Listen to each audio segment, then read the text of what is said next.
Hey everybody.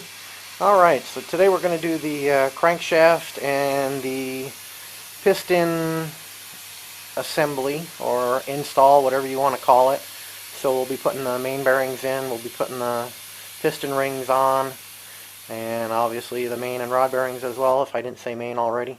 There we go. I had just turned my compressor on, so it was a little noisy. Sorry about that. But anyways, yeah, that's what's on the agenda today. So give me just a couple minutes and I'll turn this back on when I got a little bit of work to show you. Alright, just something I wanted to share here, because these are new to me. I've never done one of these engines. I've done plenty of engines, but not one of these. Alright, so kind of was having issues with the bearings. I'm so used to working on Chevys and Fords and that kind of stuff that generally this big heavy bearing goes in the back. And obviously the one in the back is a little bit smaller, and it's got this crazy hole here for the oil way in the back groove. So anyways, I thought, well, I'm going to refer to the book. That's the reason for having the book, right? And it says, install crankshaft and bearings, and then in the note, it is possible to incorrectly install the front main bearing. It's properly installed with the cap with the narrower of the two radial oil grooves towards the front of the cap. If not, they'll not match up, premature failure, blah blah blah. So anyways, like I said, I'm thinking that big cap goes in the back and this little guy goes in the front. So I could not get anything to line up. Luckily, I went back and looked at one of my videos where I was tearing the motor apart, and I could see that this big heavy bearing with this guy on it actually went in the front. So I thought, well, let me try it. And sure enough, all the holes line up,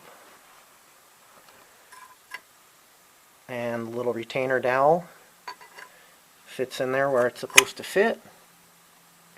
Just gotta slide it a little bit, but anyways, it all fits and all the oil holes look good and everything. So anyways, I just wanted to pass that along, because if you're used to doing Ford and Chevys like I am, and this is going to be the first 134L for you, then you may think the same thing. So alright, anyways, like I said, I just wanted to pass that along for what it's worth. Kind of left me dumbfounded for about 5 minutes. So anyways, I'm going to go ahead and get these bearings set in, get a little bit of oil on them, pop the crankshaft in, and I will turn this back on in just a little bit. Alright, so our rod bearings showed up, so I think we should be good there. As you can see, the crankshaft is in. I got my pistons down here. Pistons themselves are cleaned up. I still got to take out the old rod bearings, clean up the other end a little bit. Probably just carb cleaner and a rag, that type of stuff.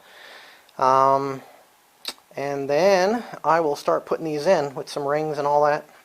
So let me get started on this, and when I got a little bit of work done, I'll come back and show you what I've done. Alright, we'll see in a few. Alright, so down to the last piston. A couple of things I wanted to mention. One, this is very old school, but I've done it forever. It's the way I was taught, and I think it works good. Transmission fluid on a rag, kind of clean out the cylinders, get any debris, any metal shavings, whatever may be in there. And then this motor, similar to old Chevy 327 engines. I don't know if this is going to turn out, but there is a tiny, yeah, it's right there, tiny little oil hole right there, which actually just kind of squirts oil around in there. So anyways, just for what it's worth, whoever took this motor apart before and redid it, my opinion, did a really good job.